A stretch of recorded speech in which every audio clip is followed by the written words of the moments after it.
Good evening, everyone.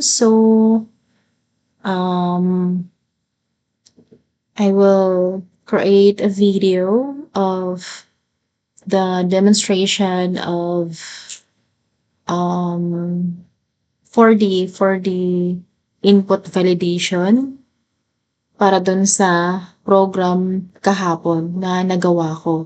So, diretso na tayo para mas mabilis. Okay, so in my current code or program, I have first, my welcome message, my empty array, then meron tayong while true, and then may menu tayo na 5, may choice, input, and then merong 5 choices. So yung unang choice is for adding student. Yung second is for removing student. Number 3 is to view all students. Number 4 is to view by course. And of course, yung the last one is for exit in the program. Okay, so to validate inputs, first we have to check if our choice is valid. No? Think about this na we can't control our users. No? Dapat ganun yung mindset natin every time na mag-develop taog applications. So, unang-una, let's validate our inputs. So, here, sa choice natin, yung choice natin, pwedeng ilagay ni user dyan is alphabetic. Pwede rin na yung ilagay niya dyan is special characters. Pwede rin na walang laman, pwede rin empty or nothing. Pwede rin na negative numbers, 0. Pwede rin more than 5. So yung mga ganong scenario is we have to handle that kind of scenario. Okay? So unang-una, let's identify the data type of choice. Kung ano ba talaga ang kinakailangan na data type for the choice input. So sa program na to, yung choice natin is choices, no? 1, 2, 3, 4, 5. So integer. Hindi siya float, hindi siya string, but integer number. Okay? So now, kailangan nating i-handle yung mga ganyang scenario. So first, let's try to run the program. Let's enter a 1,000 for the choice. So now, I entered 1,000 pero walang kahit na anong error kasi valid integer siya, di ba? So here, kasi walang nag-handle ng ganoong scenario dito. Yung na-handle ko lang is 1, 2, 3, 4, 5. Hindi ko pa na-handle yung mga numero na outside of that range. Okay, so what if I entered negative? Wala ring nag-handle. Supposedly, dapat yung application or yung program ko is magre-return siya ng message or error message na pwedeng sabihin kay user na invalid input, please enter a valid choice between 1 up to 5. So, para alam ni user kung ano yung i-input niya, yung tamang inputs for the choice. Diba? So, parang i-guide natin si user. Okay? So, how to do that? So, here, let's analyze. Sa mga conditions natin, meron na tayong 1, 2, 3, 4, 5. Kung si choice natin, halimbawa, is 6. 6 yung nilagay ko. No, as input. Dito sa code na yan, after taking an input, it proceeds to the next lines of code. So here, it is checking if si choice is equal to 1, which is false. Kasi number 6 nga yung isipan kong ilagay. So false siya, it will proceed to the next condition, which is checking if it is equal to number 2, which is false again. Now, it goes to the next, or it proceeds to the next lines of code, which is checking if that number 6 is equal to 3. Again, false na naman. Diba? Kasi hindi naman equal si 6 kay 3. Then, proceed siya sa next condition, which is comparing value of 6, comparing the value of 6 into 4. If parehas sila, which is false. And then it will goes to the next condition, which is checking if number 6 is equal to 5, then it is false kay hindi naman equal si 6 kay 5. So, wala nang nangyari, hanggang dyan lang. Chinek niya kung equal ba siya sa 5, hanggang dyan lang, wala nang nangyari. So, dahil wala nang code na dito sa baba, yung control flow is bumalik dito sa pinakaunang code na nasa loob ng ating while block. So, kaya kanina, na kung kahit na yung mga numero na negative yung nilalagay natin, is yan ang nagdi-display. Diba? Kasi walang nag-handle that kind of scenario. So, to do that, let's add else statement here.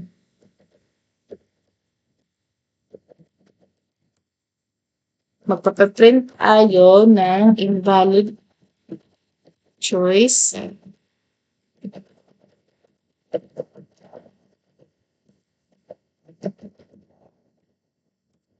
Yan. So, eto lang yung nilagay natin.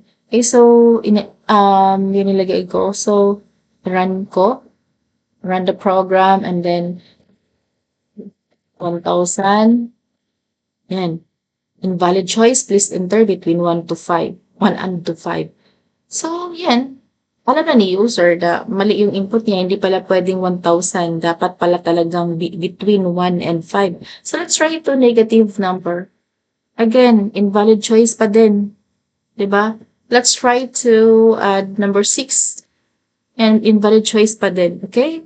So, now, meron na tayong condition or else statement to handle that kanang yung mga numero na outside sa 1 and 5.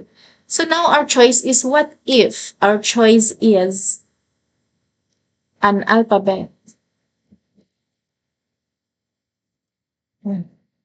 Hindi na-handle ng program. Kasi si ABC daw, ingon niya, in line 14, this one, si ABC, hindi siya pwedeng i-cast into integer kasi alphabet.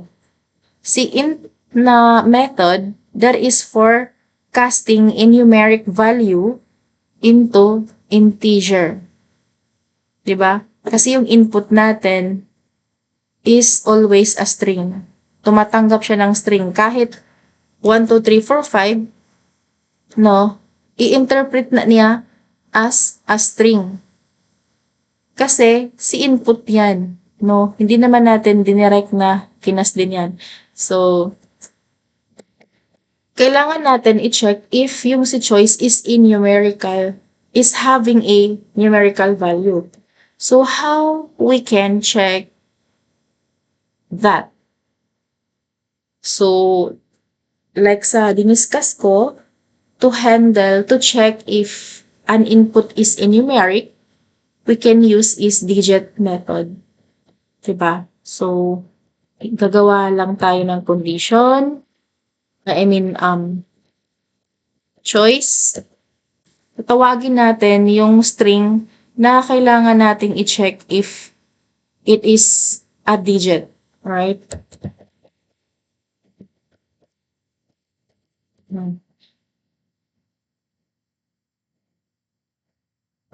Kung digit siya, Yung condition na to, class, if the choice is digit, yan yun. Ang kailangan natin is magpapareturn ng error message para siyang error message na magpa-prompt kay user or magsasabi na, uy, hindi numero yung nilagay mo sa choice, dapat numero yung ilagay mo dyan. So, dapat yun yung sasabihin natin kay user. So, i-check natin if hindi siya digit. So, meaning to say, we have to negate this condition. Ito. So, to negate that, to negate the value of choice that is digit, lalagyan natin ng not. If hindi daw siya choice that is digit, print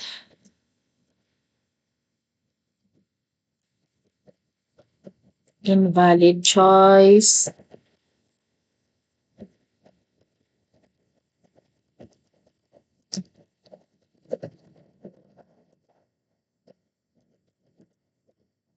Yan. If hindi daw siya digit, invalid choice, i-execute niya yung block of code ng line 14 or if statement, ipapadisplay niya ang message na to. So, sa terminal. Okay, so let's try and run the program. Let's enter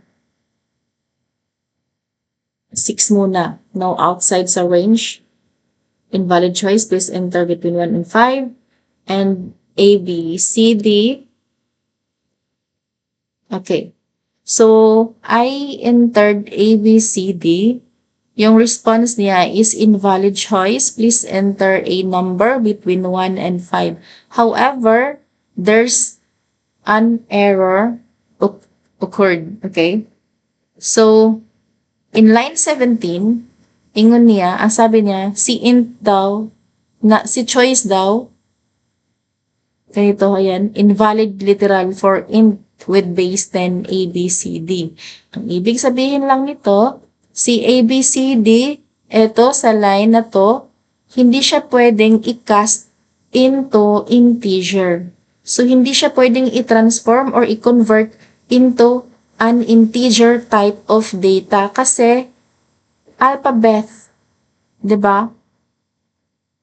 So now, we know that our code of having this one in line 13 is na-execute niya, and then in-execute niya tong na to. Kaso lang, nag-proceed siya dun sa next line of code. No? Nag-proceed siya sa mga kasunod na mga code hanggang sa baba. No? Niya. Okay? So, anong gagawin para i-skip na niya yung mga code na yan? If the choice is not valid, meaning, if eto mag-i-execute, ipiprint niya ang invalid choice, and then, dapat, hindi na siya magpo-proceed dun sa baba na mga code. I-skip na niya yan. Ang i-add lang natin, ang para dyan is yung continue statement. Yan ang trabaho ni continue. It skips the rest of instructions, no? And then it goes back to another iteration. So, let's run the program. And let's try to enter A, B, C, D. And so, yan. Enter your choice, A, B, C, D. Invalid choice, please enter a number between 1, 5, 8. Invalid choice, please enter between 1 and 5. Number with ganyan. Invalid choice, please enter a number between 1 and 5. So, now, nakuha na natin. Wala na yung kanina lumabas na error na yon kasi yun lang naman yung purpose natin para hindi ma-interrupt yung program natin dahil sa error, kailangan natin yun i-catch or i-handle yung mga scenario na posibleng magkukos ng error. And one of these is to check if the choice is not a digit, kailangang magpapareturn ng message. So now we solve that kind of scenario na posibleng mangyari sa program natin. Now let's move on to validate our age, course, and year level. So yun is nasa choice 1. So here, in my code na nasa condition na si choice 1, meron siyang laman na while true, and dahil kailangan nating i-prompt si user for the names or for the data of the students. Yung isang estudyante, meron siyang attributes na first name, middle name, last name, age, course, and year level. And then yung lahat ng data na yan for a single student with the school ID is i-append natin dun sa ating array na si students. So now, this code is working properly if the user is entered the correct data or inputs. What if si age is, yung nilagay ni user is not an integer, is not a valid integer? Okay, so let's run the program to see para makita nyo. So choice 1, I entered name, and then for the age, if I will enter halimbawa 35 is IP and 4, so okay siya. What if si user is inaantok na, di ba?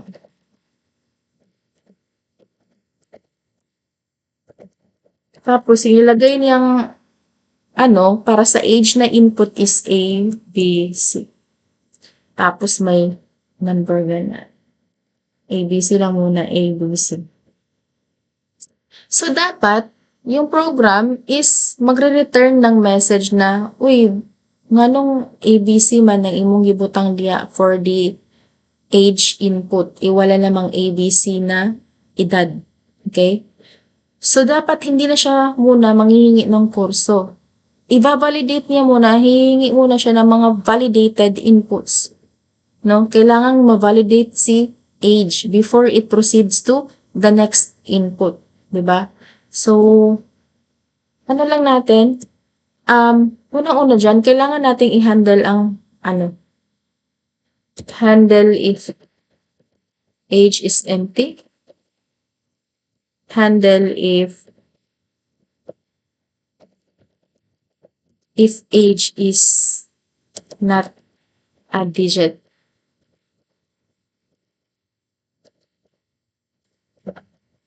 Okay. So now let's first handle if the age is empty. Simple lang yan. Tatawagin na natin. Gagawa tayo ng condition if it is equal to empty string, and we will print something. Age is required.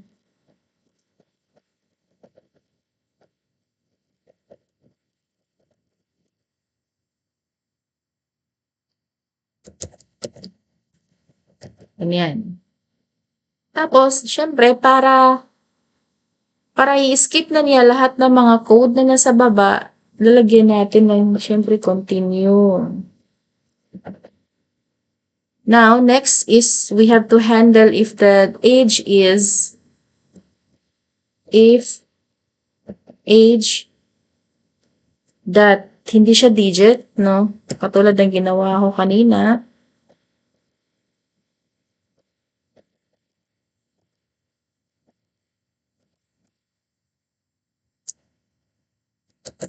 Rin.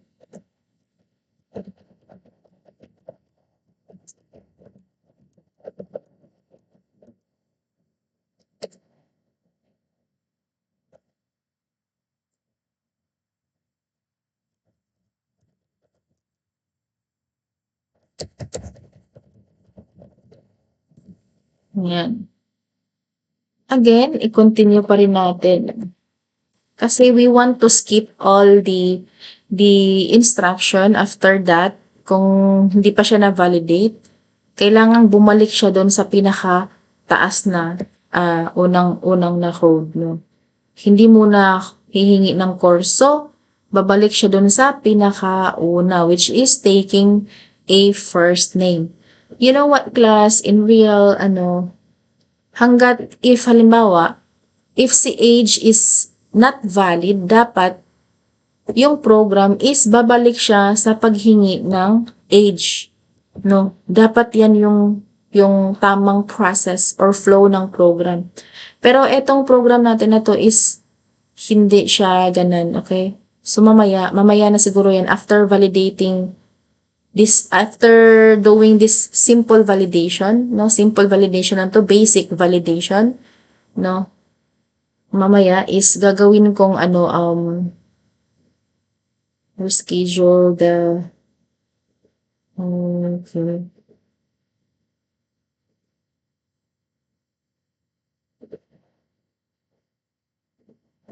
So mamaya ako na gagawin yung code na yon. Gagawa muna ako ng basic validation. Okay? Kasi para ano mo bukas, kasi nga final assessment na bukas. Okay, so now this age, let's try na na-handle ko na naman yung if empty. Let's try na na hindi siya, walang continue. Okay. So, run. 1. So, if age is empty, ayan.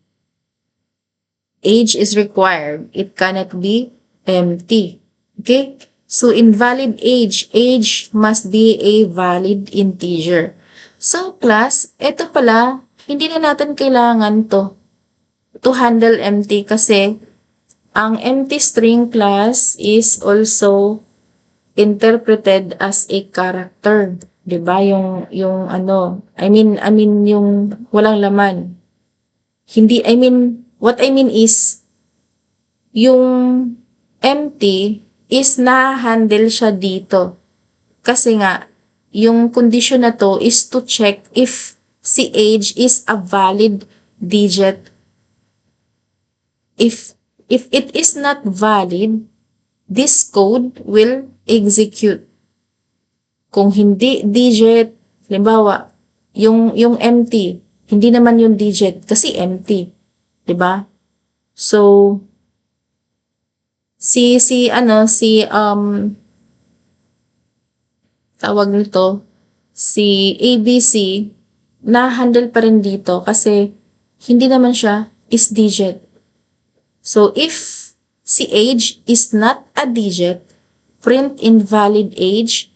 Age must be a valid positive integer. So, at ipapalitan natin ito. It must be a valid positive integer. Okay, so, yan. Let's try to run this. Let's try to, check. 1.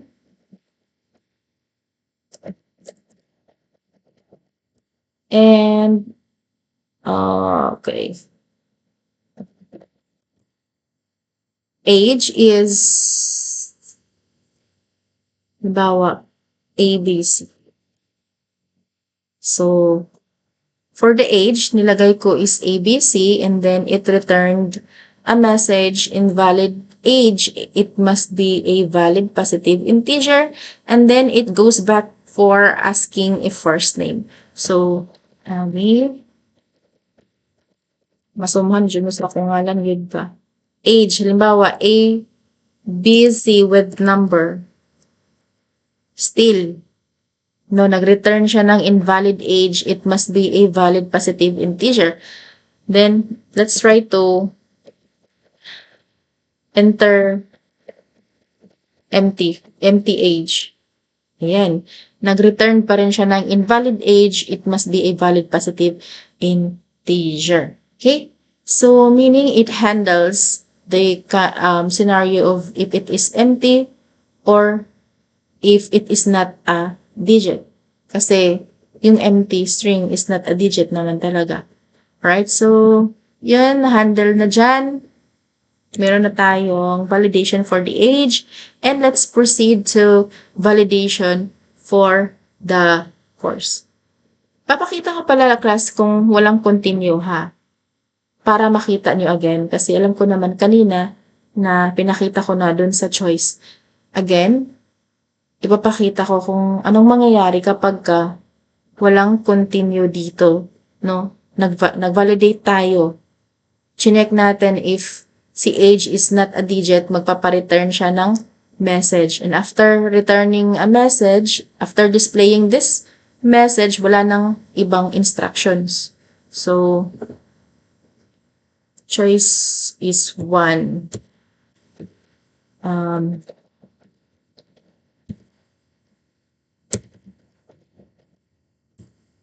Age is, empty. So, ang naka-input sa age is an empty string. Nag-return naman siya ng message na invalid age, it must be a valid integer. However, it proceeds to ask for a course, which is hindi dapat, 'di ba? I-validate nga muna natin yung input na yan. Saka tayo hihingi ulit ng inputs. Okay? So, dapat may continue. Yan. Si continue niyang bahala dyan. I-skip niya lahat yung nasa baba. And then it goes back to the first. Alright? So, now let's copy this copy. Just copy that code and let's put it here. You know what, class? Bakit ko doon nilagay para maano niyo? Kaya pala, bakit dito ko nilagay after sa age? Kasi nga sabi ko, like I said, pag kukuha ka ng input, i-validate mo ka agad. Kasi ang mangyayari dyan, tingnan nyo. Alisin ko siya dyan ha. Alisin ko yung condition, yung validation na nagawa ko. Dito ko nilagay sa baba ng after taking a year level. Ha? So, ayan. Kumuha muna ako ng age, kumuha ng course, ng year level, saka ko vinalidate si age. What if si age is not a digit, is not a valid age? Okay? So, 1.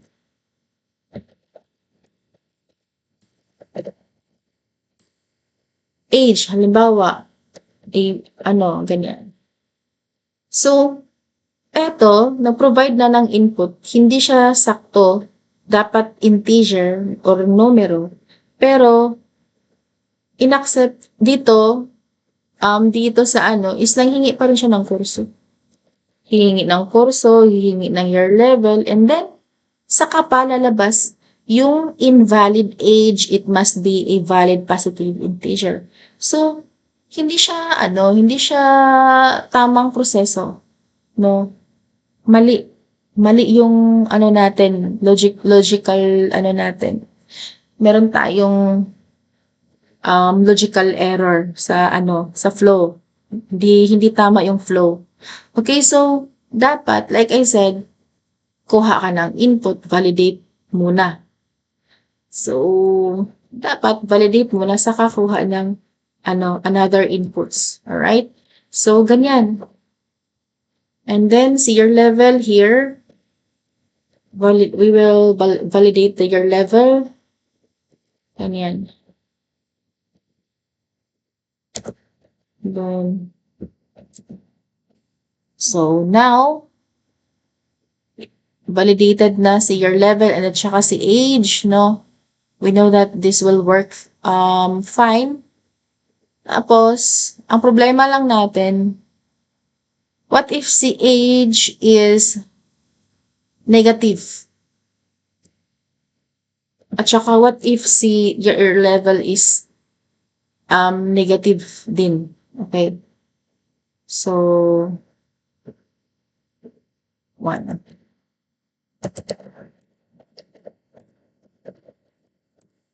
Age, what if negative, di ba? So, invalid age, it must be a valid positive integer. Hmm. Yo. Okay, class, na-handle ko. Kasi, yeah.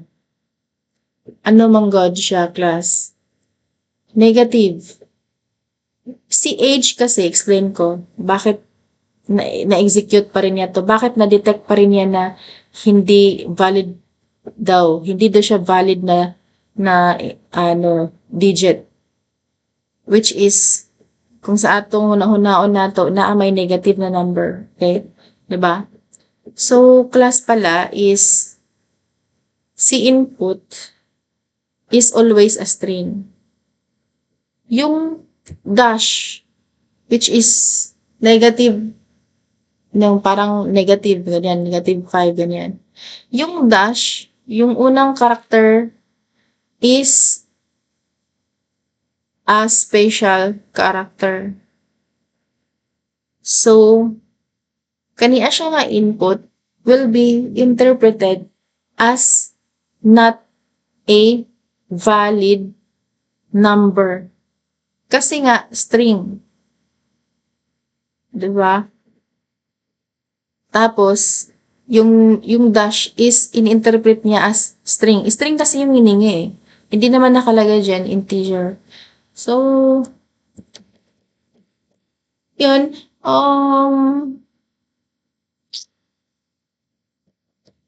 Okay na yan. No? We don't need to add another condition to handle negative with negative or may dash na numero. Diba? So, let's try to enter 0 sa age. Okay? So,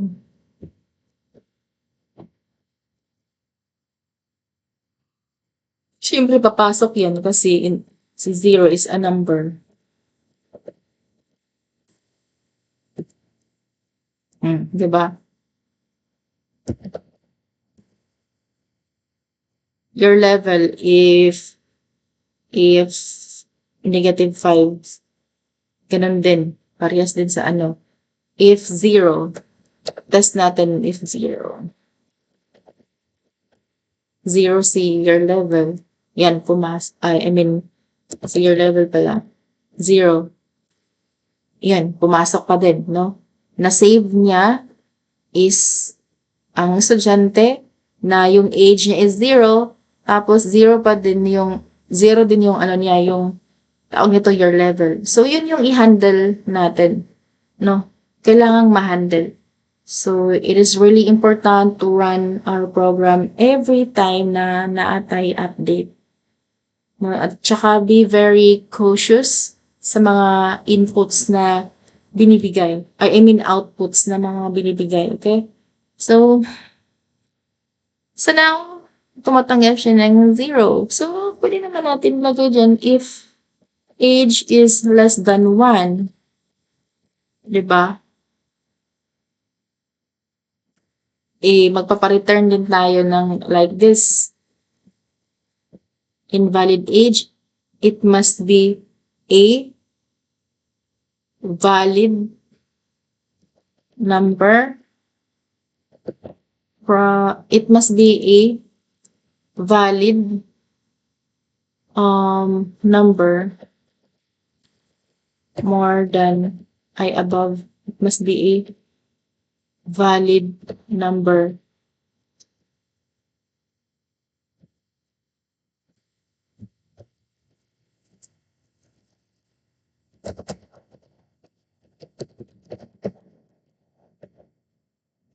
Yan na natin yung may 1. So, pwede na naman natin na maglalagay tayo ng range. Halimbawa, yung college, 18. So, Hindi naman kasi natin makokontrol yan. What if may super genius, no? Na tawag nito, 15 years old na siya pero college na siya kasi nga mabilis yung ano niya, 'di ba? May mga gano'n, may mga gano'ng cases class, may ano nga, eh, may bata na pinakabatang doktor 'no, sa buong mundo. Hindi sa Pilipinas pero nasa I don't know if sa Amerika ba 'yun or ewan basta kay na ay bata, actually duha sila na pinakabata na doktor. Okay, so wala pang 20 years old. So mga bright. Yun yung mga grabe ka genius. Okay, so back to ano, tawag dito, sa work natin, sa work ko dito, para matapos na to kasi madaling araw na. Ah, mali natin, sige, ilagyan natin ng range 15. If less than 15 yung age, dapat hindi magpo-proceed. No, invalid age, it must be at least, it must be at least 15 years old. Invalid age, the student must be at least 15 years old. So, pwedeng ganyan. Kayo na bahala. Okay? So, pero kung wala namang nilagay na instructions, we have to handle the, ano, the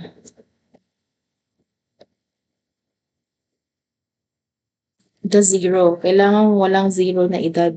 Yeah.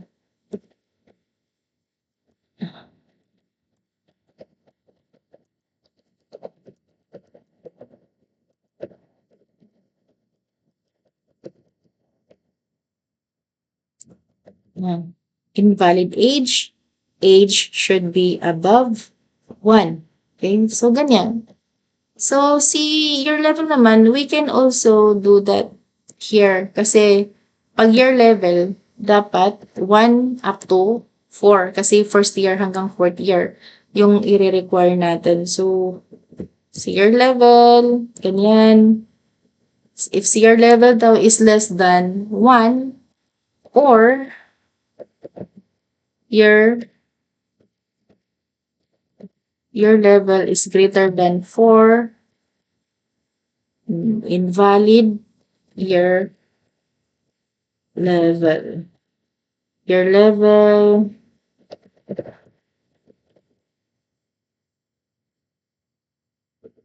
should be 1 and 5. Yan. Invalid your level should be, or it should be between 1 and 5. So, yan. We already handle this scenario.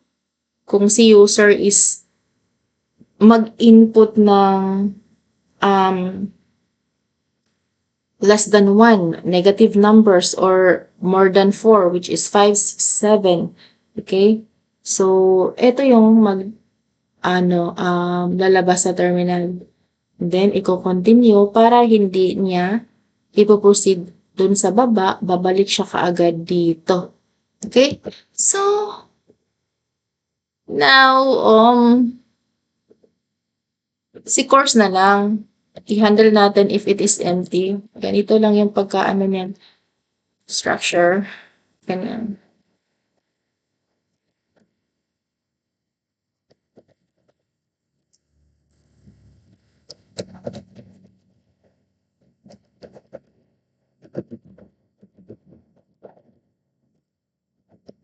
Course cannot be empty.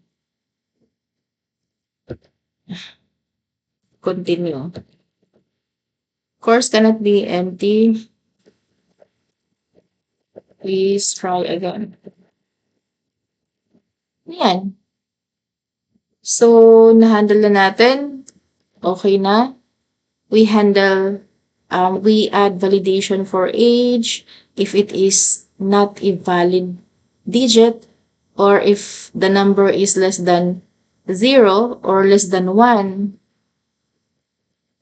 And then if the course is empty, may i-return tayo na message. It's your level then. We handle that if it is not a digit or yung numero is less than 1 or greater than 5.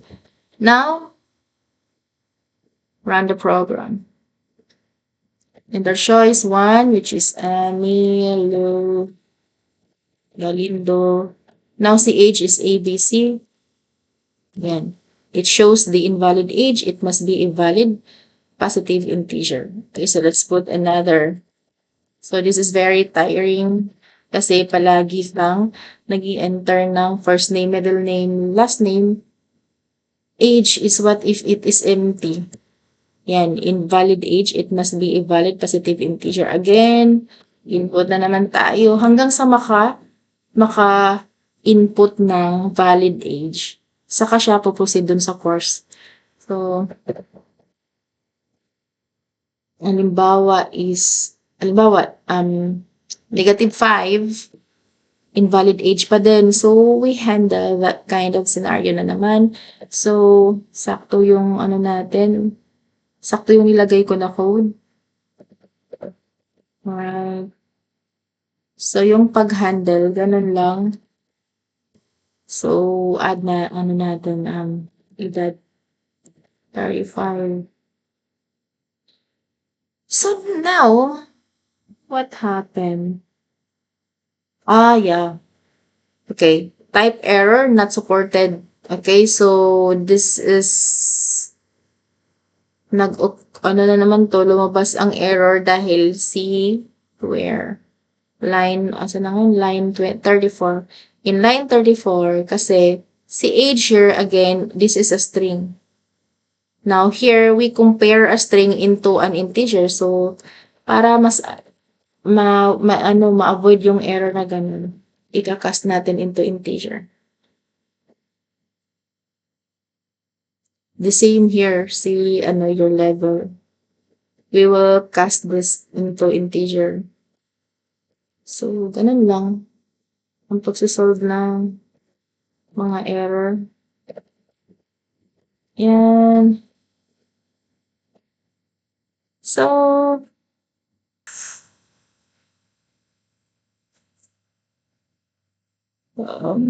let's run the program. Saan na tayo? Enter choice 1. Enter name. Age is 35. Ayan. Okay na. So, si course is empty. Course cannot be empty. Let's try again. Okay, so again.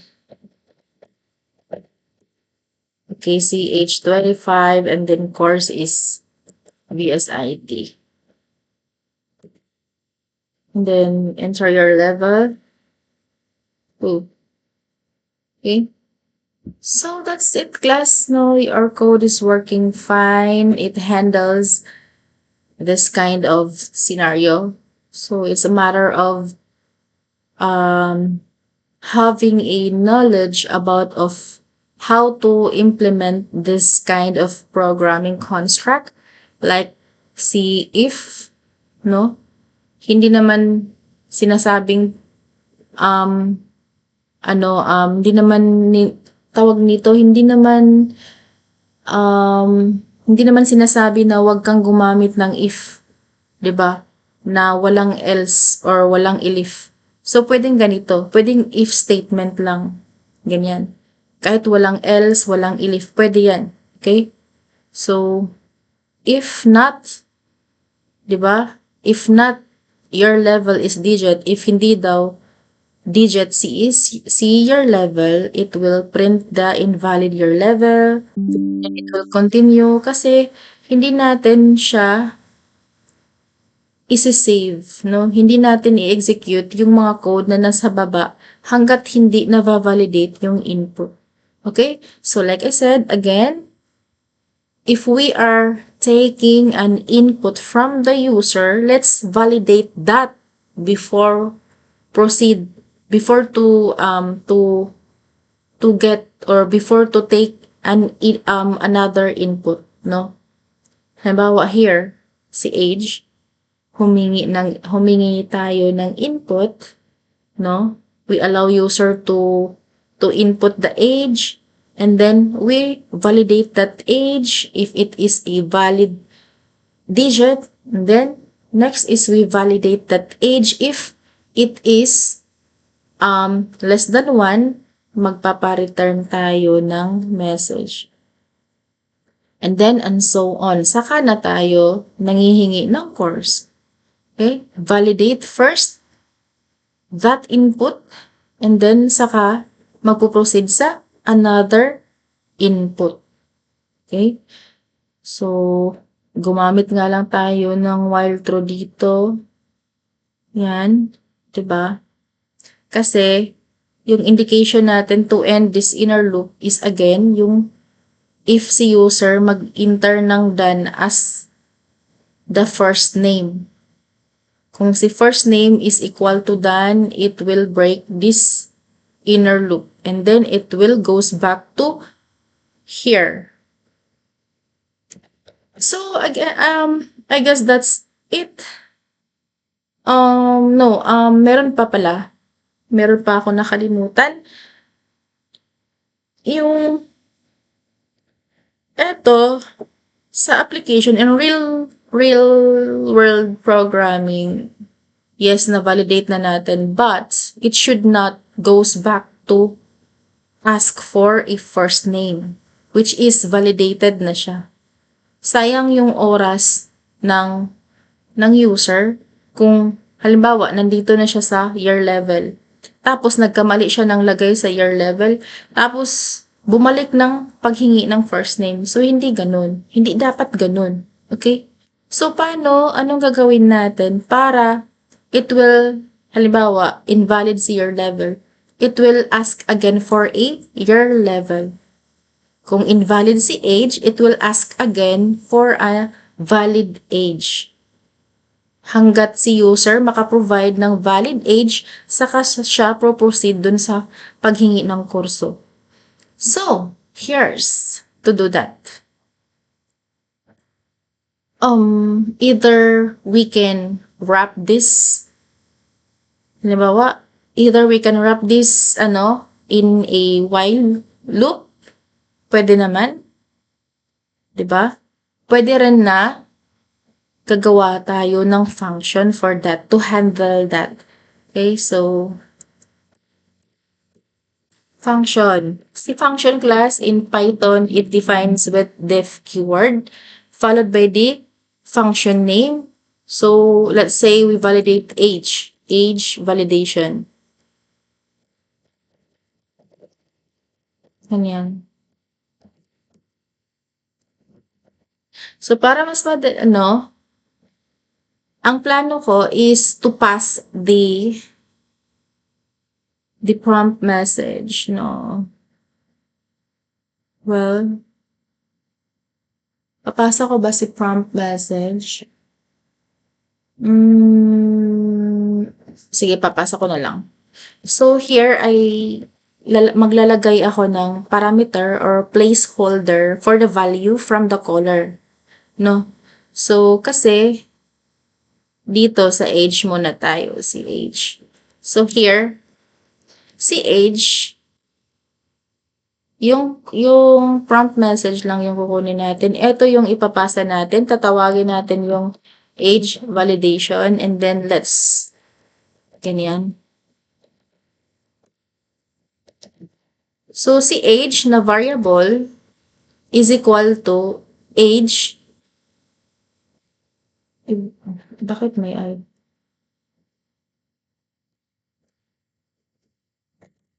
Age validation, enter age.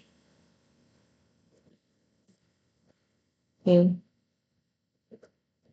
So, yung nasa loob nito, di ba function caller to? Eto. Function caller to. Tinawag niya yung function. Okay? And then, merong argument sa loob. Yung arguments niya is a string. So, yung string na to, yung argument niya is a string and then yung string na to, ito yung magsisilbing prompt message natin dun. Yan. Again, ang argument na to is mapapasa dito sa variable na nasa function. Kani a class, kani siya is called a parameter. Okay? So, yung parameter natin sa function, di siya pwedeng magiging literal value, hindi siya pwedeng ganyan, no? Hindi pwede. Kasi, ang ni-require niya dito is variable only. Hindi siya literal value. So, prompt, yung variable, pwede tayong magganyan. Halimbawa,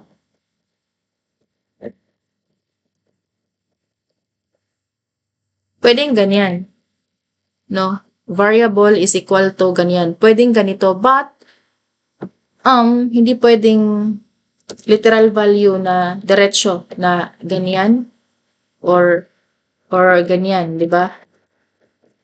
Or ganyan, di pwede. Okay?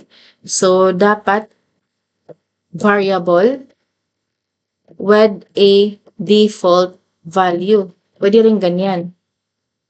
Magiging default value niya to.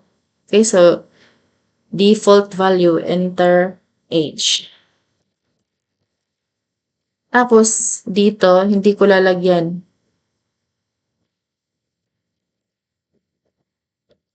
Yan.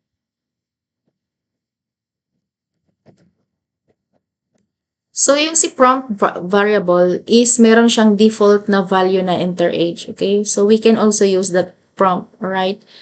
Within our, function. So, we will use that. Sabi ko kanina,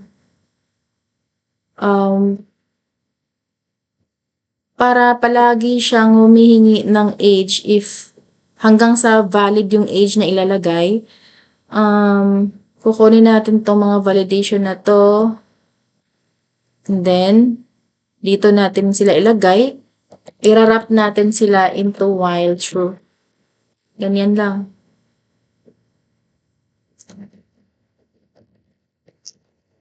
So, while true,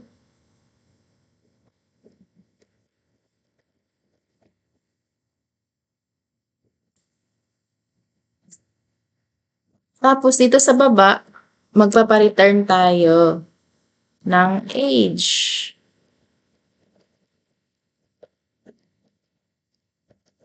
Okay, wait lang. Dapat dito si age. Si age is equal to input, ganyan. Si prompt, diba? Pwede rin namang wala, 'di ba? So, pwedeng ganito, tinawag mo yung variable na ang laman niya is enter age. Pwede rin namang diretso ka na para hindi ka malito.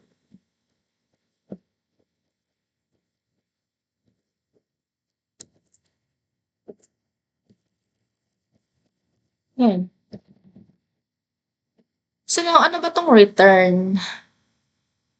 Halimbawa, si return class is kapag na-validate na lahat ng to, yung return na to, saka lang niya i-execute kapag natapos niyang i-check to, and then po-proceed siya sa return. Kasi may mga continue tayo. If hindi digit, print this and then continue, goes back to, again, taking an input. And then, if it is a digit, check if a number is less than 1. And then, kung less than 1 siya, print invalid age. Then, continue and then goes back again to check for or to ask for an input again. If it is a digit and if it is more than 1 or equal to 1, proceed siya sa line 15. And then, yung ginagawa niya is to return the value of that valid age. So, yan lang. Okay. So, 1. Let's check if correct yung implementation.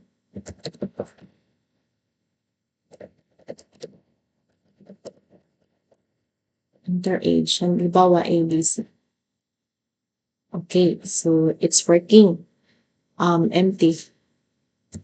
It's working. If it's zero, yeah, it's working. In negative, it's working. So meaning, wala nang ibang scenario kundi mag-input ng tamang edad. Okay. Yan. Proceed to check the PSIT, I mean the course. So if it's empty, course cannot be empty. Now it goes back again to ask for a first name. So dapat kurso lang yung hingin niya. So gagawa din tayo na function for that.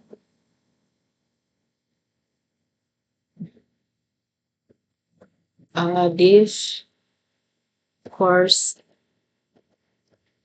validation.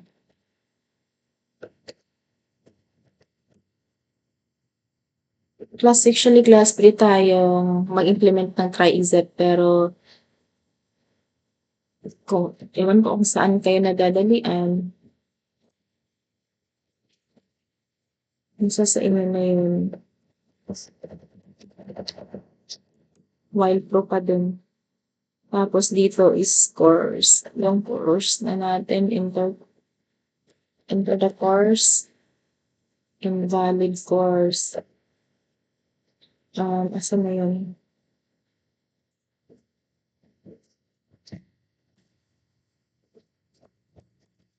So, naging malinis yung code natin dito.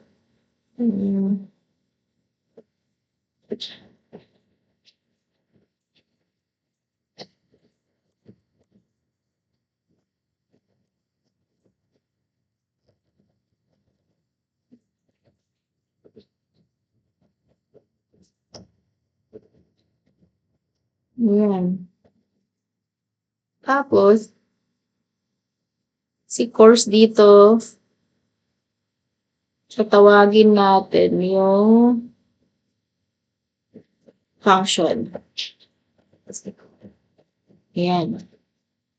Tapos dyan, si your level na naman.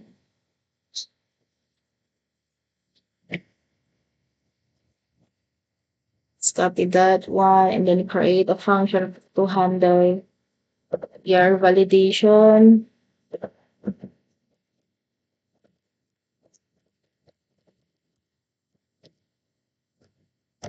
Huwag kalimutan ang semicolon. So, para it will keep as the user or it will keep to validate the year level. Let's wrap it within while true. Then, yung input natin sa year level.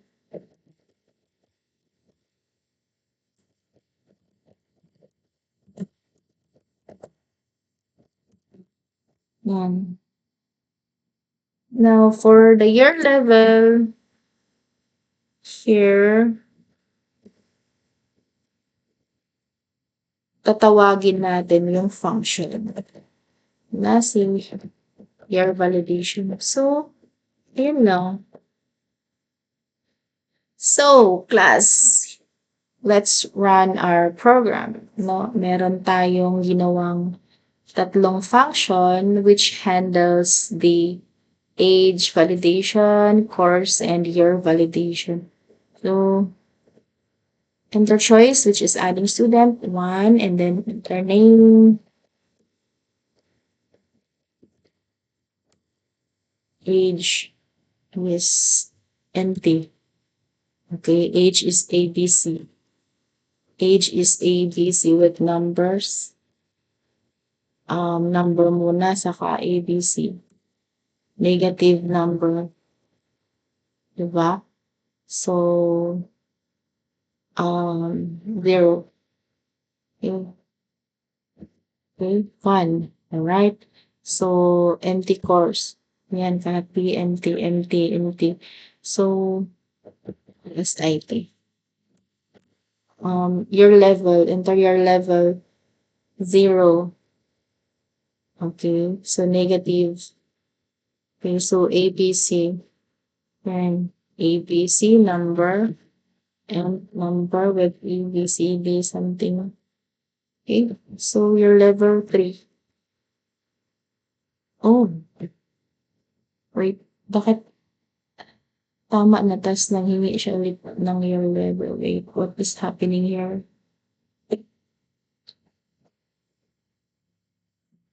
Hmm, ba't siya bumalik? Kasi wala akong ni-return. I forgot to return something. Okay, dapat maglagay tayo ng return para it goes back to the caller of the function. So, yun lang. Okay.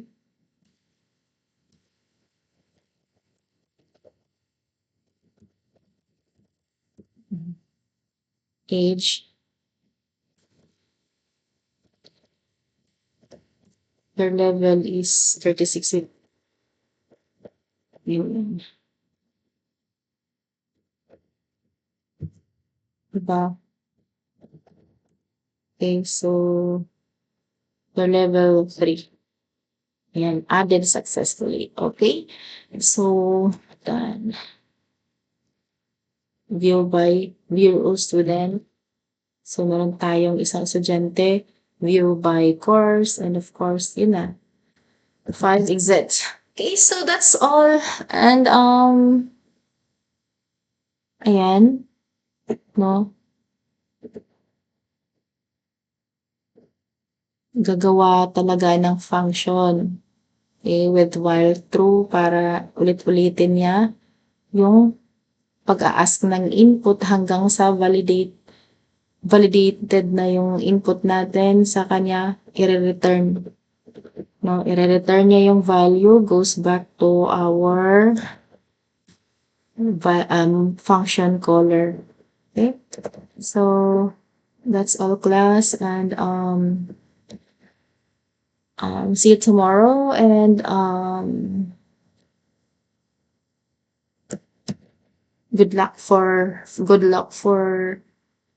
the final assessment, and all you have to do is just to to study about how to implement how to implement a conditional statements, how to save, ganyan, to save, how to append and a list into a list, di ba?